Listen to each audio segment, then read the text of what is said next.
Bom dia, irmãos.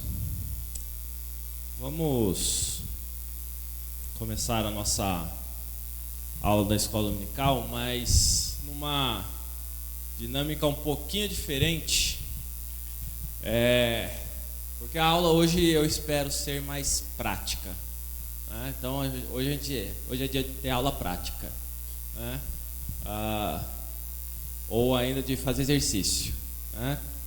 Vamos para o Evangelho de Mateus, capítulo 23. E o que nós vamos fazer ao ler o Evangelho de Mateus, capítulo 23? Nós vamos tentar fazer teologia, certo? Nós vamos tentar discutir o texto. E esse é só o primeiro exercício. Depois nós vamos ter um segundo texto para também tentarmos fazer teologia, praticar teologia, que é algo que a gente já tem estudado aí ao longo de 10 lições. Evangelho de Mateus, capítulo 23, vamos fazer a leitura a partir do versículo 1 até o versículo de número 15. Ou melhor, 12. Diz assim o texto: Então falou Jesus às multidões e aos discípulos. Na cadeira de Moisés se assentaram os escribas e os fariseus. Fazei e guardai, pois, tudo quanto eles vos disserem. Porém, não os imiteis nas suas obras, porque dizem e não fazem. Atam fardos pesados e difíceis de carregar, e os põe sobre os ombros dos homens. Entretanto, eles mesmos nem com o dedo querem movê-los. Praticam, porém, todas as suas obras com o fim de serem vistos dos homens, pois alargam os seus filactérios e alongam as suas franjas. Amam o primeiro lugar dos banquetes e as primeiras cadeiras nas sinagogas, as saudações nas praças e os serem chamados mestres pelos homens. Vós, porém, não sereis chamados mestres, porque um só é o vosso mestre, e vós todos sois irmãos. A ninguém sobre a terra chameis vosso Pai, porque só um é vosso Pai, aquele que está nos céus. Nem sereis chamados guias, porque um só é vosso guia, o Cristo. Mas o maior dentre vós será vosso servo. Quem a si mesmo se exaltar será humilhado, e a quem a si mesmo se humilhar, será exaltado. Vamos orar? Pai bendito, estamos diante da Tua palavra lida, e que possamos, ó Senhor Deus, refletir e nos aprofundar nela a partir da ação do Seu Santo Espírito. É em nome de Cristo Jesus que nós oramos. Amém. Bom, vamos entender o texto e vamos aplicar o texto. Vamos construir um conhecimento a partir do texto, certo? O que nós fizemos até agora foi ler o texto. Tomamos consciência então da narrativa bíblica, de um trecho onde o que acontece? Ou melhor, quem que está falando? Quem que é o principal autor aí, o sujeito da oração, o sujeito da construção da narrativa? Jesus. Certo, então estamos falando agora, nós vamos analisar um discurso de Jesus, correto? Ok. Ele está falando para quem? O texto diz, verso 1. O que diz? Multidões, certo? Então ele está falando para multidões, então Jesus está falando, tem um monte de gente ouvindo, e aí então vem a mensagem. Então eu sei quem está falando, eu sei a quem se destina essa mensagem, o público que está ouvindo. E agora então eu vou tentar entrar na mensagem. O que é a mensagem? O que chama aos seus olhos quando você lê esses versículos? O que Jesus está fazendo no seu discurso?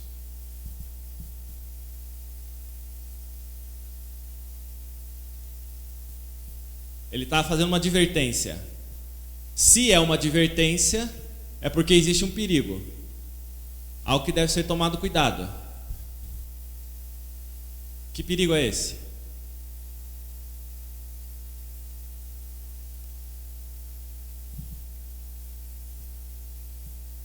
Hoje é prática, vocês vão ter que falar.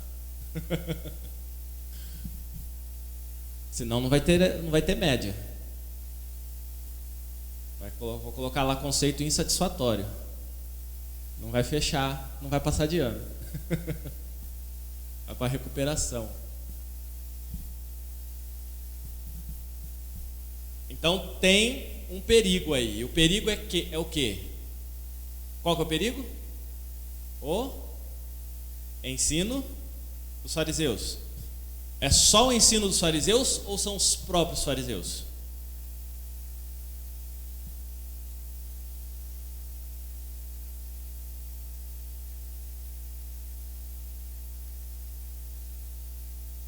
Pode ler o texto, é isso mesmo, tem que ler, é com consulta.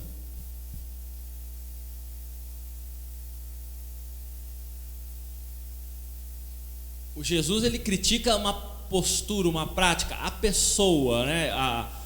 Os fariseus em si. A partir deles é que eu vou ter um ponto de vista sobre o ensino deles, sobre a prática deles. Ou seja, eu vou ter que tomar cuidado com o ensino deles, porque eles têm uma postura que não é agradável, não é correta. Parece isso. Tá. Aí eu apresento um primeiro problema. Vou voltar para o 23 aqui. Verso 2. Na cadeira de Moisés se assentaram os escribas e os fariseus. O que ele quer dizer com isso? São folgados. Elas acham que são folgados. Eles sentaram na cadeira de Moisés. O que significa cadeira de Moisés? Para saber se eles foram folgados, arrogantes, de chegar e tomar um lugar que não era deles, ou a gente tem outra interpretação possível para esse texto?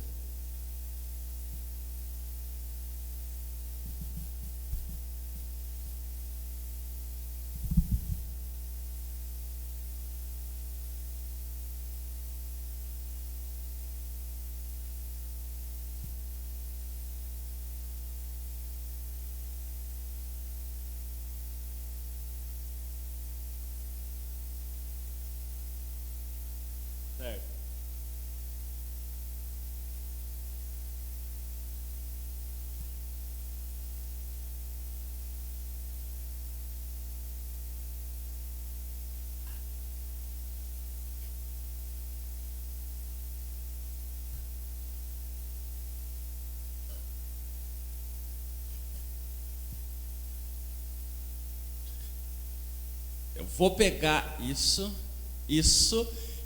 e é muito interessante, porque se eu ficar tentando analisar um versículo por versículo, a coisa não flui, concorda comigo?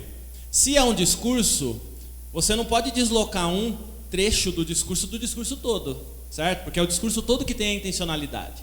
Então eu tenho que tentar analisar cada palavra com as próprias palavras do discurso. Então nessa linha de raciocínio, que eu não estou concordando, mas eu estou tentando entender, nessa linha de discurso eu parto de que Jesus está fazendo uma crítica, que eles são arrogantes, pretensiosos, que se acharam os donos da cadeira de Moisés, sentaram na cadeira de Moisés, esses escribas e fariseus. E a crítica é porque eles têm uma arrogância tal que eles são soberbos, eles querem ir lá na frente, eles querem aparecer, mas, e aí vem a crítica, eles falam muito e pouco fazem, certo? Tem uma linha correta aí. Contudo, tem uma premissa que está errada. E qual que é a premissa? A premissa é exatamente a interpretação que a gente dá, o sentido ao versículo 2. O versículo 2 diz uma afirmação de Jesus. Jesus, ele faz uma afirmação. Os escribas e os fariseus, eles assentaram na cadeira de Moisés. O que significa isso? Bom, aí eu vou ter que ir para um contexto muito mais amplo. Que esse contexto muito mais amplo é o quê? De fato, o ser intérprete da lei, qual que é a figura de Moisés? Veja, agora eu vou ter que olhar o que é a cadeira de Moisés, certo? Eu tenho que entender o que é isso. Moisés, qual que era o papel dele? Ao libertar o povo, liberta o povo, passa o mar. E aí o que ele faz? Ele lidera, ele conduz e ele ensina. Quem que explicou as leis de Deus? Então veja que a cadeira de Moisés representa o quê? A transmissão do ensino de Deus para o povo. Qual que era a competência social dos fariseus e dos escribas? Escriba era o cara que escrevia. Então, os textos sagrados, não era qualquer um que podia ir lá pegar e ficar copiando. Os escribas é que copiavam. E, portanto, eles detinham a escritura sagrada. Certo? Eles que eram os que guardavam a lei e replicavam de forma escrita. Os fariseus eram os doutores da lei, aqueles que estudam, esmiuçam para conduzir o povo. Jesus constata que eles são. E nesta condição, aí vem a crítica. A primeira crítica já no verso 3. Façam o que eles dizem, mas não façam o que eles fazem. Por quê? Porque a prática deles não condiz com o discurso. Essa é a primeira crítica, certo? Já vem aí. Então Jesus agora ele bate pesado falando, olha, eles são hipócritas. Eles falam muito e fazem pouco. Então, estão caminhando para isso. Atam.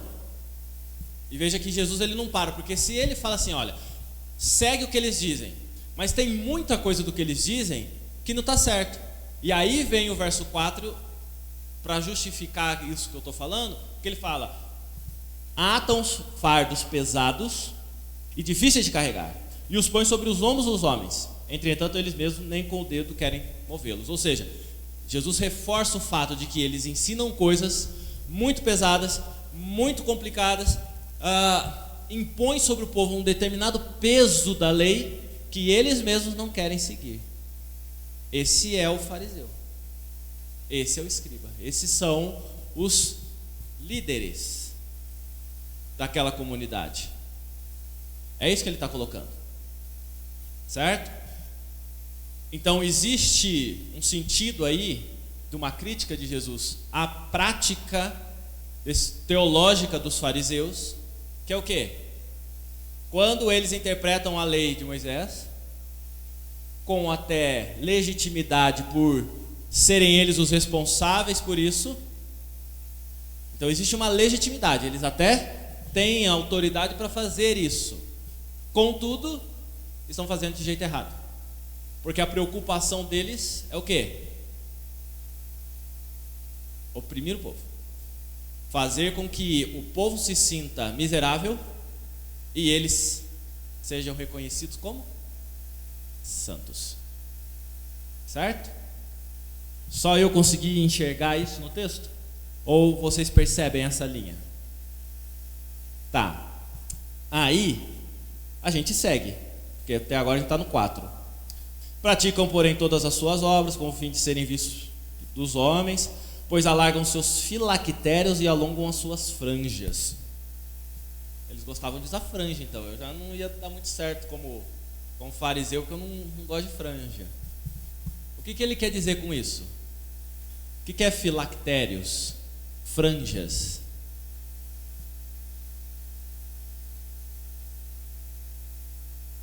Tem a ver com as vestes. Tem a ver com, não sei se vocês já viram, imagens de notícias, reportagens, documentários de judeus ortodoxos, ultra-ortodoxos, que eles usam kippá, eles têm barba, e aí eles têm umas franjinhas assim, ou um encaracolado aqui, sabe? Se vocês já viram isso, vocês podem reparar também que às vezes alguns têm algumas coisinhas penduradas pendurada na barba, ou na própria manga da roupa. Os filactérios, as franjas aí, são exatamente essa interpretação literal do texto do Velho Testamento, de que a lei de Deus tinha que estar aos seus olhos, na testa, na sua fronte. Tu as inculcarás. Então, inculcar, colocar aqui. Então eu tenho que ficar aqui. A lei de Deus, ela tem que estar pendurada aqui, tem que estar nas minhas mãos, tem que estar em mim. Bom, a lei de Deus é grande, então eu vou precisar de cabelo longo e bastante coisinha para ficar pendurando elas aqui. Então é isso. Então quanto mais eu tenho ali, mais eu estou mostrando como eu tenho a lei próxima de mim, certo? É isso que Jesus está colocando. Ou seja, o sentido ainda reforça de aparência, certo? Aquele que está aparentando um cuidado, um zelo, uma dedicação com. Assim, né? Verso 6, né? Amam o primeiro lugar nos banquetes e as primeiras cadeiras nas sinagogas, as saudações nas praças e os serem chamados mestres pelos homens. Veja que agora eu fecho basicamente o ponto de crítica dessa arrogância, dessa soberba, certo? Aí vem um outro problema, que eu acho que é problema, não sei se. Versos 8 a 10, vamos focar neles agora. Alguém lê para nós aí, versos 8, 9 e 10.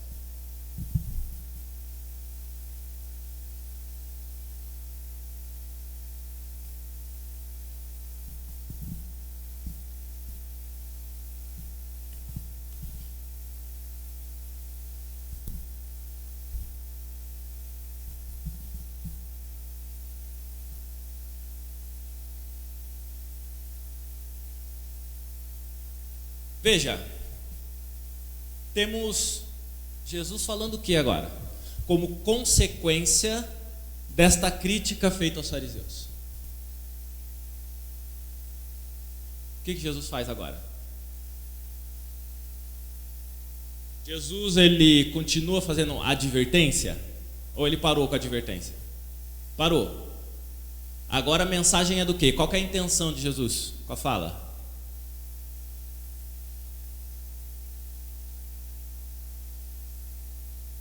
Oi? A intenção, qual que é?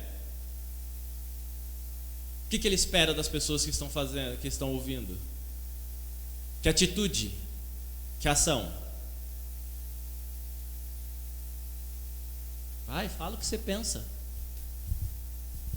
Exercício pode errar, na prova que é complicado errar, mas no exercício pode.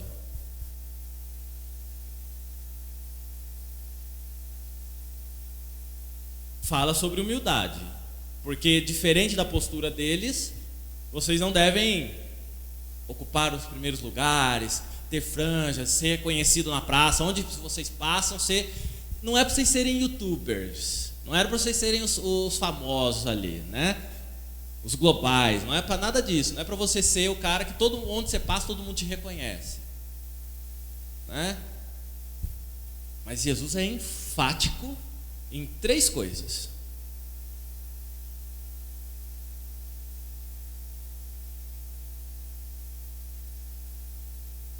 Você está sendo muito santa, Dinamarca. Pensa de forma mais direta e literal no texto. Jesus, ele... Vou melhorar minha pergunta. Jesus, ele proíbe alguma coisa? Verso 8, 9 e 10. Jesus proíbe alguma coisa? Agora que eu falei, parece que eu consigo ver. O que Jesus proíbe? Verso 8. Vamos lá, igreja inteira, vamos ler. Verso 8. O que diz o verso 8? Vai, eu vou começar, vocês continuam. Verso 8. Vós...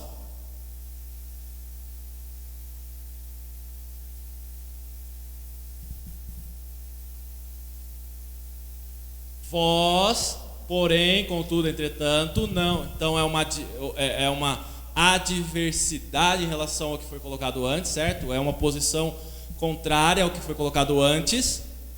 Vós, porém, não. Se é não, é não. Não é assim que a gente fala com a criança? Não é não, ponto. Se é não, é proibição, não é? E o que Jesus está proibindo? Não sejais chamado de mestre. Por isso que, embora eu tenha feito mestrado, eu não quero que me chamem de mestre. É isso. E embora eu conclua, com a graça de Deus, meu doutorado, eu não quero que vocês me chamem de doutor, porque Jesus falou que você não pode, que ninguém deve ser chamado de mestre ou doutor. Certo? Certo, então. Então, estamos em pecado toda vez que nós chamamos alguém de mestre. Ué, Jesus não falou que não é para chamar ninguém de mestre? Lascou, né? Verso 9, então. Se está fácil o verso 8, não sou mestre mesmo, não vai ter problema nenhum, né? Então tá. Verso 9. De novo, todo mundo junto.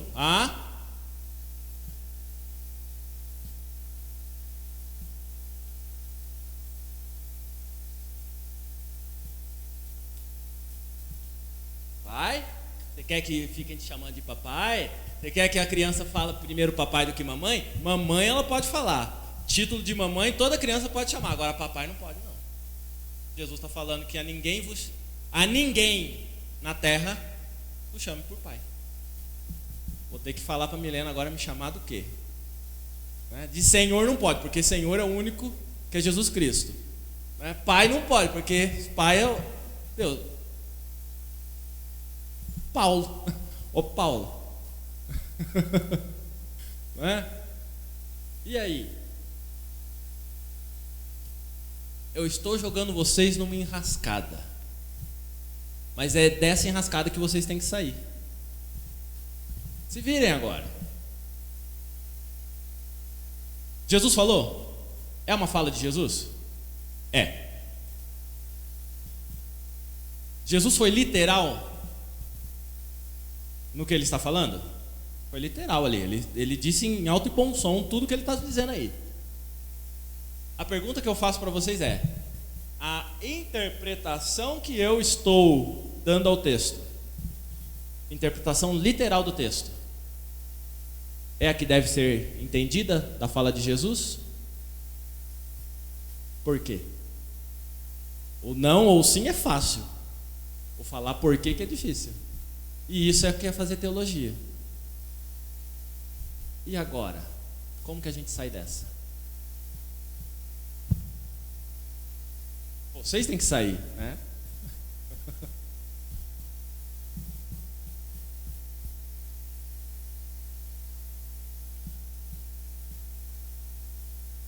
Tá saindo. O Alessandro está falando, olha, ele está falando Deus Pai, existe uma figura superior.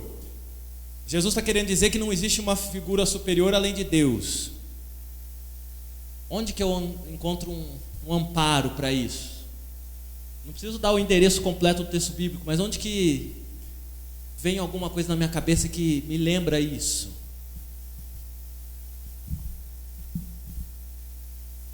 Eu posso voltar lá para o Velho Testamento. Eu posso voltar para os 10 mandamentos.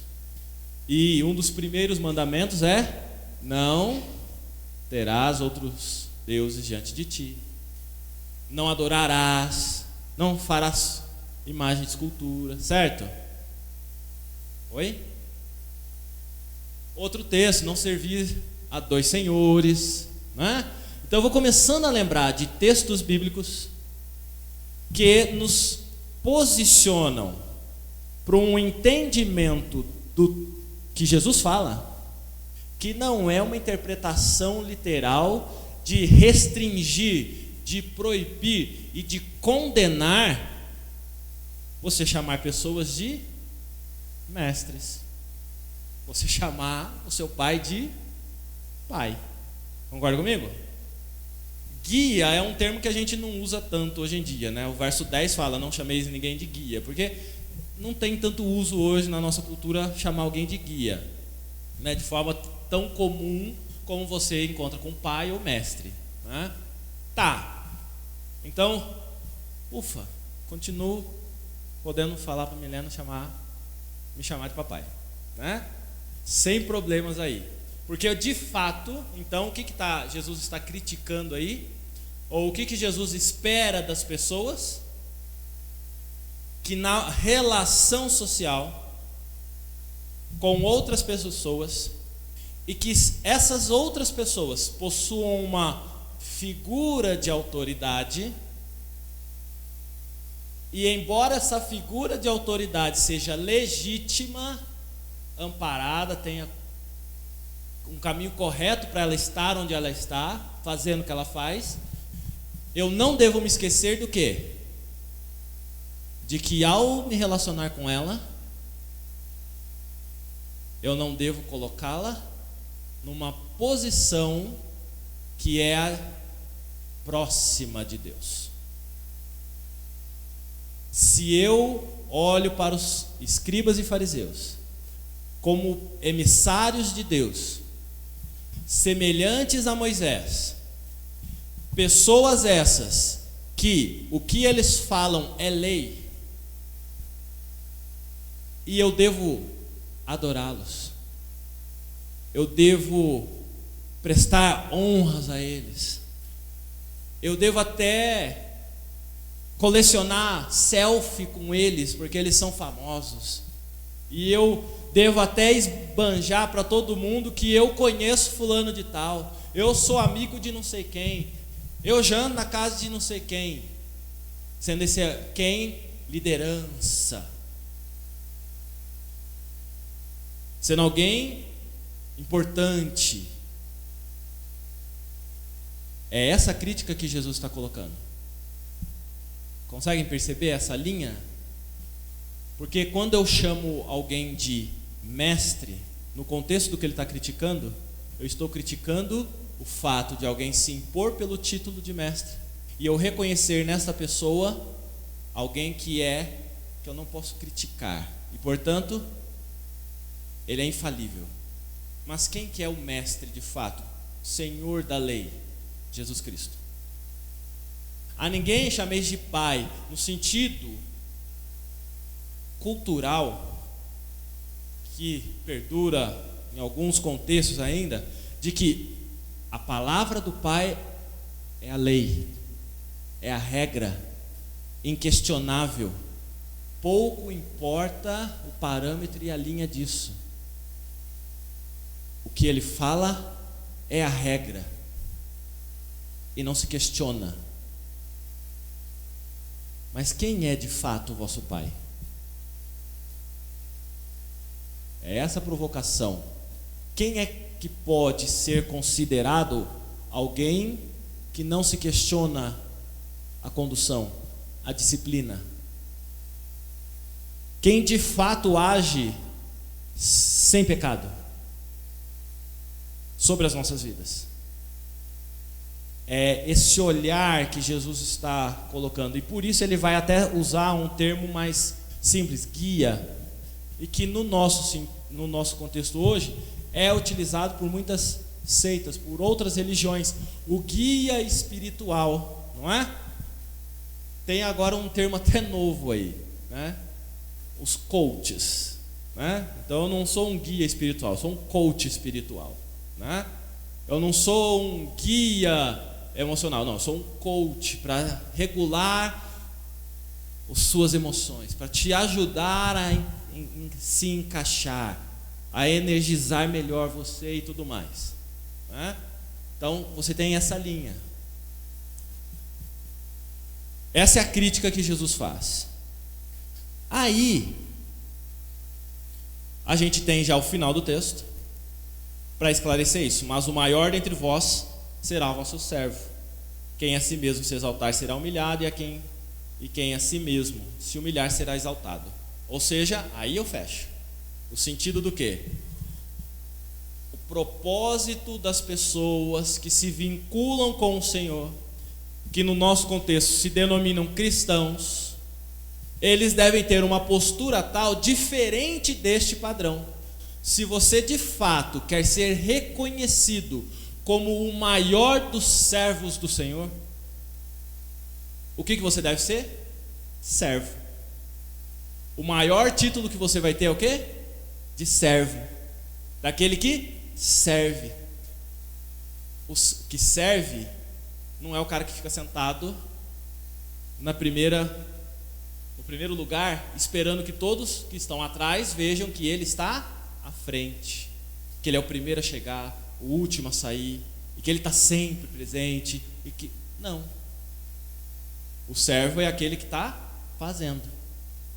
Mas eu também não posso usar o texto literal para justificar por que esses bancos aqui estão vazios.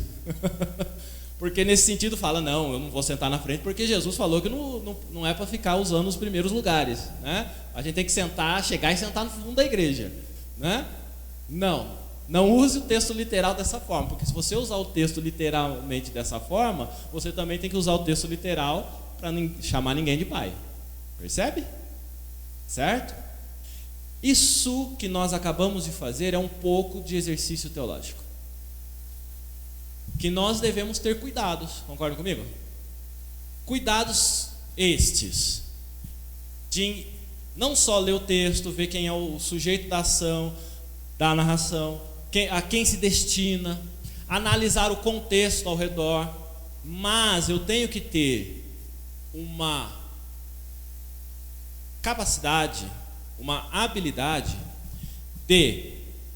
e até uma intenção de ler o texto, pensar sobre esse texto, para além do que ele está escrito ali, em outros textos bíblicos, para poder sistematizar um pensamento. Se eu fizer esses passos, eu garanto que eu estou fazendo coisa correta? Não necessariamente. Os fariseus fizeram isso e eles colocaram um fardo grande sobre os homens. Nós passamos aqui na beirinha de achar que não devo chamar ninguém de mestre, pai e guia, certo? Por uma interpretação literal do texto, sendo que Jesus nunca teve a intenção de que você entendesse de forma literal isso, como uma restrição, algo proibitivo. Então eu tenho que me dedicar a esse processo para não cometer certos erros. Aí você fala, mas então eu não posso fazer teologia? Pode. Porque esse risco que nós estamos tomando, qualquer pessoa que se propõe a fazer uma análise do texto bíblico vai correr também. A gente diminui esse risco quanto mais a gente estuda, quanto mais a gente ouve, quanto mais a gente coloca em debate a ideia. Então teologia não se faz fechado, somente lendo, estudando e pensando num quartinho. Se faz teologia na dialética, na conversa, no contraponto. Quando eu falo, tenho uma tese, eu exponho essa tese, partindo de uma hipótese, e eu vou agora ouvir as críticas. E a gente vai debater isso para confirmar ou não essa minha hipótese, essa minha tese. Certo? Porque eu posso estar tomando uma linha, conhecendo só um lado da história, mas aí vem alguém que fala outra coisa. E é nesse sentido que a gente se coloca para fazer teologia. Faltou um ponto que a gente vai fazer agora do processo teológico, que é, eu vou complementar quando a gente lê o texto, dois textos na verdade, Salmos. Vamos para Salmo 15.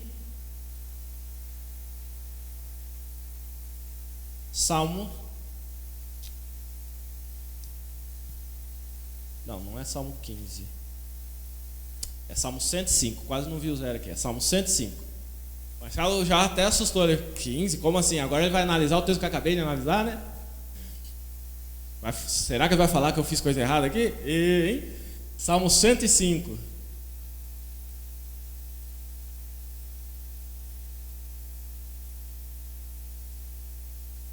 Salmo 105, versos 13 a 15. Quem achar pode ler, por favor. Salmo 105, versos 13, 14 e 15.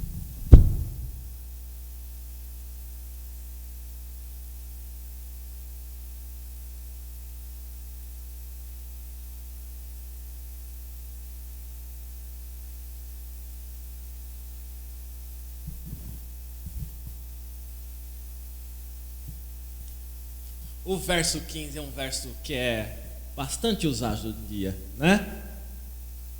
Não toqueis em quem? Ai de você se tocar em mim, porque eu sou ungido do Senhor. Você não está contente com esse texto? Marca ele aí e vai para 1 Crônicas 16. Primeiro livro das Crônicas, capítulo 16, versos 20 a 22.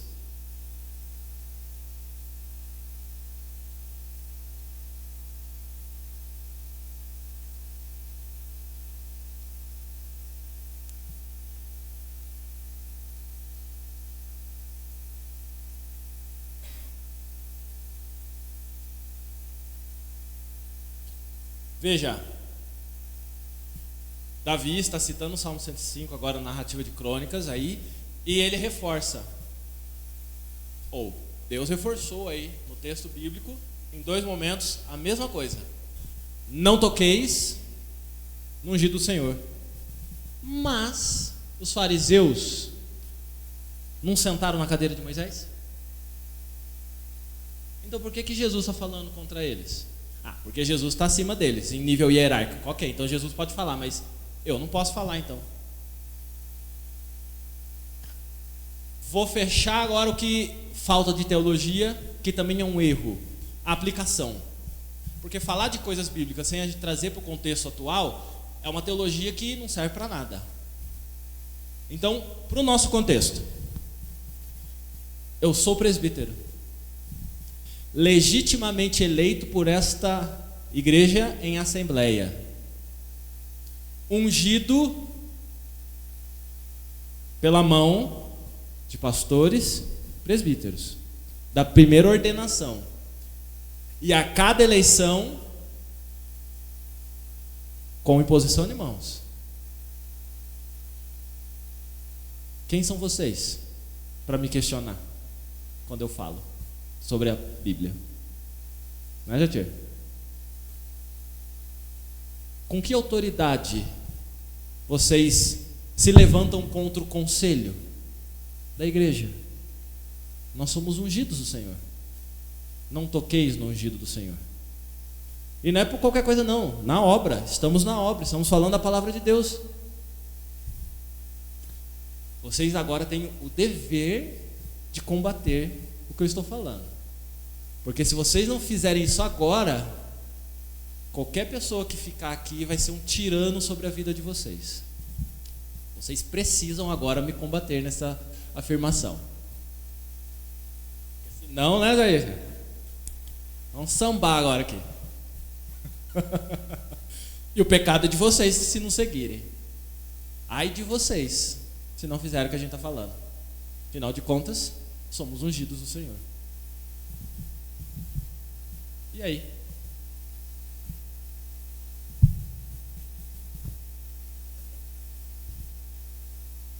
Espertinha.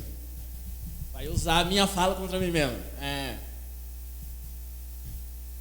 Você vai ter que usar o texto. Eu usei o Novo Testamento. Agora você tem que usar o Velho Testamento para combater a teologia, a heresia do Velho Testamento. Tem que usar o texto para combater a interpretação errada do próprio texto, que tem saída. Só olhar um pouquinho melhor. Se quiser ficar só no Salmo 105, porque o 2 Crônicas 16 é uma reprodução do Salmo 105, pode ficar só no Salmo 105. E aí eu vou provocar vocês a pensar um pouquinho fora do verso não toqueis, né, para o que vem antes. Por isso que eu fiz questão até de provocar vocês na leitura do verso 13 e 14. Mas veja que foi até escolhido de forma proposital. Se você começa a ler o Salmo 105, fazendo o mesmo movimento que a gente fez lá atrás, não é? Veja, só uma pausa. Se lá atrás eu falei que uma boa interpretação bíblica, que é o movimento que a gente fez, começou por identificar quem falou, para quem falou, em que contexto falou. Se eu retiro 3 versículos do Salmo 105, eu estou começando e jogo já uma conclusão. Eu estou fazendo uma teologia correta? Não. O que eu tenho que fazer? Tem que começar com isso, não é? Então eu olho para o Salmo 105 e falo: rendei graças ao Senhor, invocai o seu nome. Aí eu tenho o contexto de quem está falando isso, uma referência a Crônicas 16, então eu já sei que é Davi falando isso, né? E ele começa falando sobre se render ao Senhor, né? Cantai louvores, glorificai ao Senhor, buscai o Senhor, lembrai-vos das maravilhas que fez, vós descendentes. Ele é o Senhor nosso Deus, os seus juízos permeiam, lembram-se perpetuamente da sua aliança, da aliança que fez com Abraão, o qual confirmou a Jacó, dizendo. Então veja que qual que é a intenção? Eu estou lendo só o começo de cada versículo, mas qual que é a intenção? A intenção é exaltar Deus, direcionar o povo para uma postura de exaltação, de culto, de adoração, de glorificação a esse Deus. E aí num segundo momento ele fala: por que a gente tem que fazer isso? Porque este Deus, esse Senhor, te livrou, te fez promessa e te livrou. Não é isso? É essa linha que você vai começar a ver aí a partir do verso 7, né? Aí vem o verso 12. Então, se é então, ele é uma partícula condicionante aí, correto? Ela tem uma condição. Começo com então. Se então. Se você entendeu tudo isso, se estamos nesse propósito, nesse caminho, então, o que deve seguir? Eram eles em pequeno número, ou seja, se você entendeu que é Deus soberano, Senhor, e que é Ele quem livrou, então você deve lembrar que você, povo de Israel, era pequenininho, não era nada, era limitado. De todos os povos ao redor, vocês não tinham força militar, vocês não tinham número, vocês nem tinham tantos méritos assim. E aí ele segue: então eram eles um pequeno número, pouquíssimos, e forasteiros nela, na terra prometida. Andavam de nação em nação, de um reino para o outro, errantes. Veja que ele está reforçando o contexto desse povo que não tinha nada e que ficava como andarilho, indo para lá e para cá, certo? A ninguém permitiu que os oprimisse. Antes, por amor deles, repreendeu a reis, dizendo: não toqueis nos meus ungidos, nem maltrateis os meus profetas. O que eu consigo entender agora disso? Aquilo que eu acabei de falar, querendo impor a minha autoridade aqui, encontra amparo no contexto dessa fala?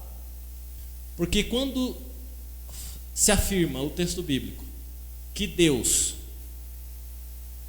não deixou que tocasse nos seus ungidos, nos seus profetas, ele está falando em que contexto? Ele está falando em que condições? Em que momento desse povo? Quando este povo era errante no deserto. E aí, se eu pensar hoje, uma pessoa, andarilha, um mendigo, ele é um errante, ele tem proteção? Não. Ele não tem um teto que ele pode chamar de seu, de fato, para se proteger. Ele está sujeito a qualquer coisa. Aquelas pessoas, elas não tinham uma cerca, elas estavam, e portanto não tinha posse de terra nenhuma, então elas exploravam, mas elas podiam ser saqueadas. Por quê? Porque não tinham posse daquilo. Mas o que o Senhor está falando? Em todos estes momentos eu estive com vocês. Reis, povos, nações maiores do que vocês, que poderiam ser uma ameaça à integridade física de vocês, não fizeram nada. Por quê? Porque vocês eram ungidos? Sim, porque eu os separei. E aí tem uma noção do ungir que se perverteu ao longo do caminho. O que é unção? O que é ungir? De forma genérica. O ato em si já fala. Vamos pensar no ato, né? O que é ungir? Quando eu falo furar, você sabe o que significa furar, certo? Quando eu falo falar, você entende o que é o verbo falar. O que é ungir? Significa fazer o quê? Pegar óleo, água, pegar alguma coisa que tem uma conotação espiritual e eu transmito isso ao tocar no objeto, seja ele uma pessoa ou alguma coisa, e aí esta coisa está ungida. Neste ato de ungir, eu estou falando que esta coisa está consagrada, dedicada para um uso exclusivo determinado. Isso é ungir, correto? Os ungidos de Deus são aqueles que quem escolheu? Deus, com a intenção que Ele tinha e tem para esse objeto, para esse ser. Para quê? Para fazer aquilo que Ele quer. Afinal de contas, quando eu dedico, consagro algo, eu dedico e consagro para aquilo que eu quero. Concorda comigo? Para a finalidade que eu escolho. Então o poder está onde? A qualidade disso está onde? Está em quem está atribuindo. Concorda comigo? Então quando Deus fala, eu ungi este meu povo, Deus está atribuindo uma qualidade que é qualidade só para Ele. A coisa continua sendo a coisa. Nós continuamos sendo nós. Mas santificados, ungidos pelo Senhor, nós sendo nós, pecadores miseráveis, conquistamos, não por nosso mérito, mas por vontade de Deus, uma direção, um propósito de uso. A santificação, a unção, portanto, é algo que Deus dá a nós para o propósito dele. Nós continuamos sendo nós. A ponto de eu poder lembrar como exemplo disso o texto de, agora não lembro se é Ezequiel ou Isaías, acho que é Ezequiel ou Jeremias, né? Do vaso. Existem vasos para honra e vasos para desonra. Quem que escolheu que esse vaso é para honra e esse é para desonra? Quem que escolhe um vaso que vem para o púlpito da igreja e o vaso que vai para o cemitério? Quem que escolhe?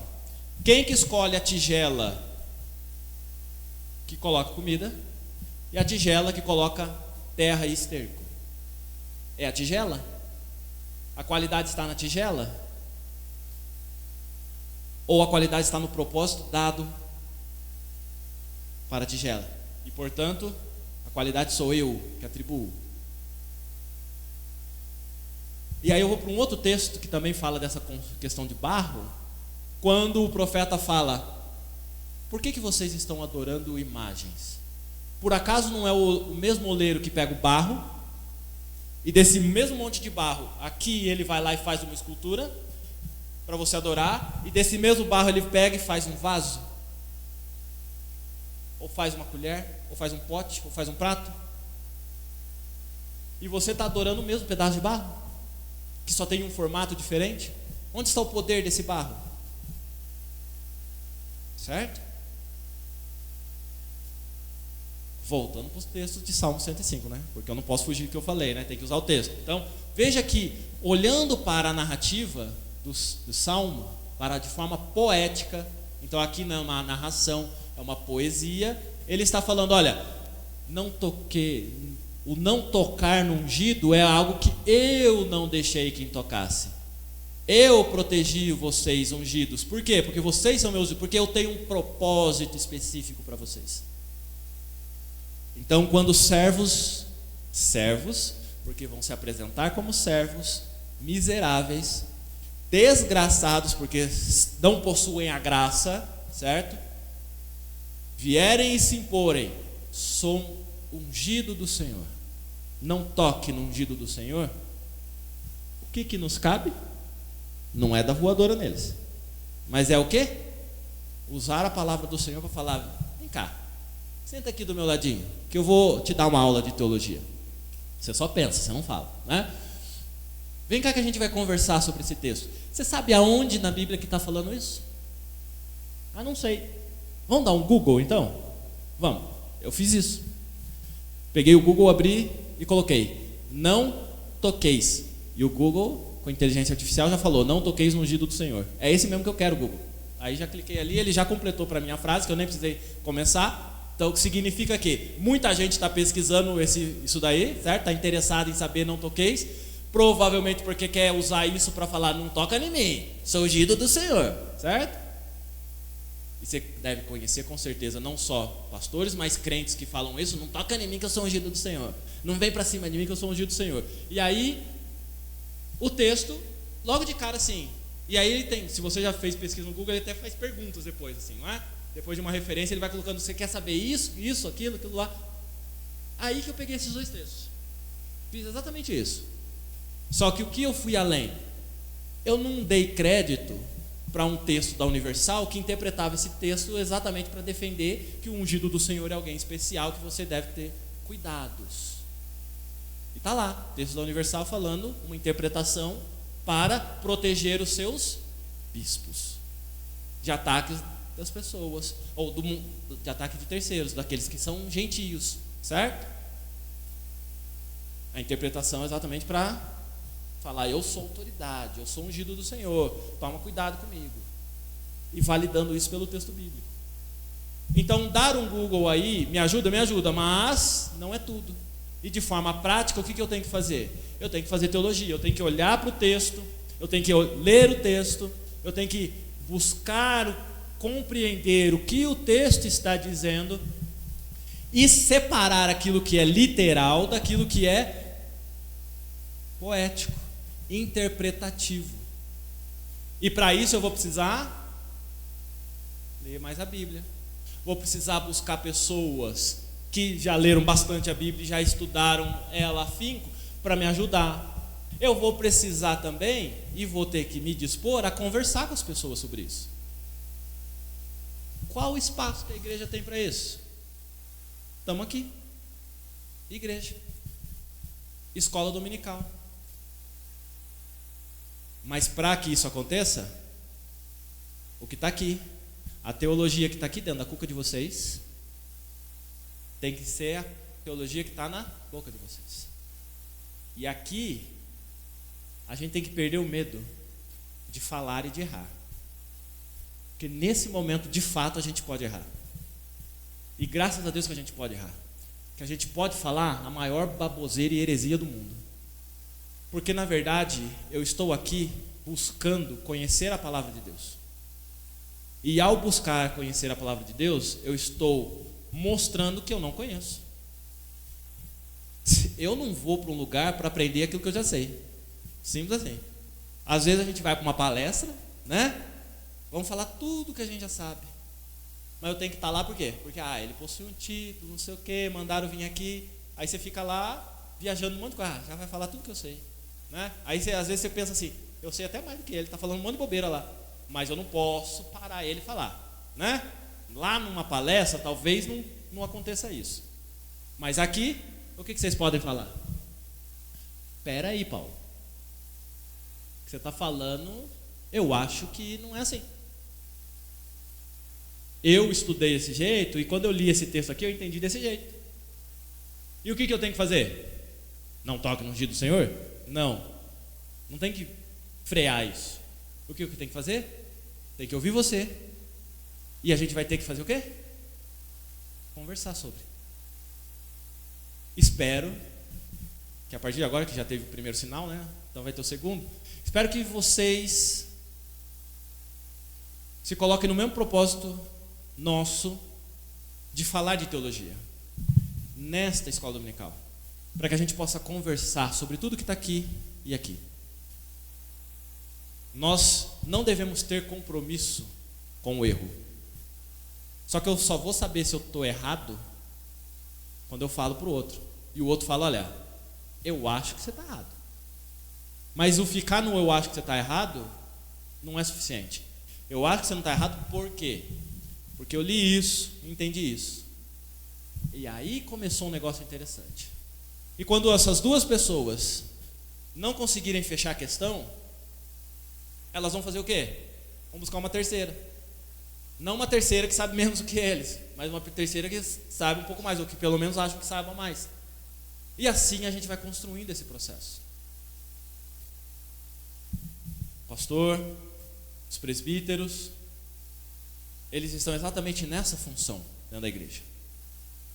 Porque o pastor, ministro do Evangelho, ele é o, segundo a nossa Constituição, que nós entendemos, ele é o presbítero regente, ou melhor, docente. Docente no sentido de ensino. Aquele que vai se especializar, se aprofundar no estudo da palavra, para poder ensinar. Porém, os presbíteros regentes, que colaboram no processo de reger, conduzir, eles estão no mesmo balaio. Porque quando nós olhamos Timóteo, texto de Timóteo, texto de Tito, lá está falando presbítero. Título este para o qual que o próprio apóstolo Pedro fala, eu, presbítero como vós, uma das cartas dele, certo? Ele se reconhece, ou seja, eu sou presbítero. O meu título de fato, dentro dessa estrutura eclesiástica que Deus colocou, é de presbítero. Ele não está se colocando como apóstolo. Isso, ao mesmo tempo que no olho daquele que não é presbítero pode significar honra, volto para Mateus 23, onde qual que é o nosso lugar? Nós sentamos na cadeira de Moisés por legitimidade, fui eleito pela igreja, mas não para ser fariseu, mas não para sentar aqui e me colocar, ou melhor, né, sentar ali, não é nem aqui, não é nem no primeiro lugar, é no púlpito, né? Que ainda alguns olham para esta região do templo pensando no altar e pensam que chegar aqui, subir aqui é algo do sagrado, do santo, né? Nós devemos ter respeito, mas devemos ter a consciência de que somos servos. E se eu quero de fato honrar aquilo que eu sou como presbítero, o único papel que me cabe é servir. Servir e servir. Neste caso, neste assunto, nesse tema, servir ensinando. Servir conversando com cada um sobre as dúvidas teológicas, e tudo aquilo que eu não sei, eu vou atrás de alguém para me ajudar a esclarecer. Esse é o meu papel como servo, aquele que está na cadeira de Moisés, e não como fariseu, que impõe um pesado fardo sobre o povo, que nem mesmo a minha vida condiz com isso. Depois dessa aula de exercícios, alguém tem mais alguma coisa para falar? Alguma dúvida? Alguma pergunta? Ficou alguma coisa pendente no que a gente...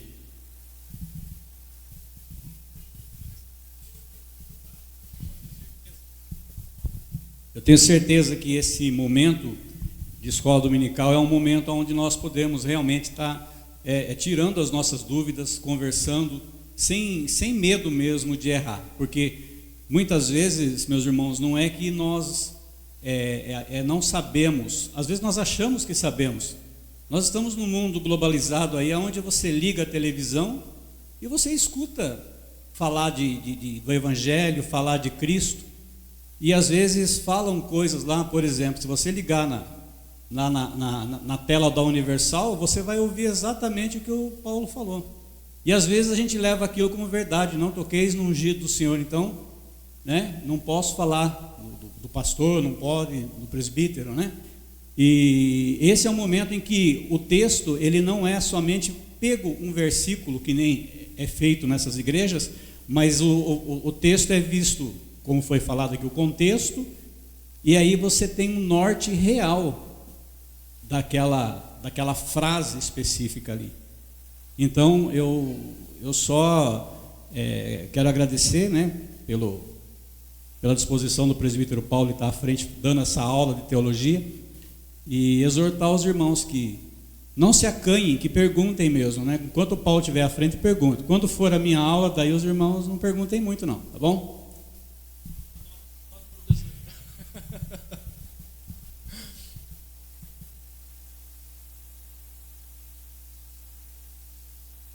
Vamos passar para o momento com as crianças.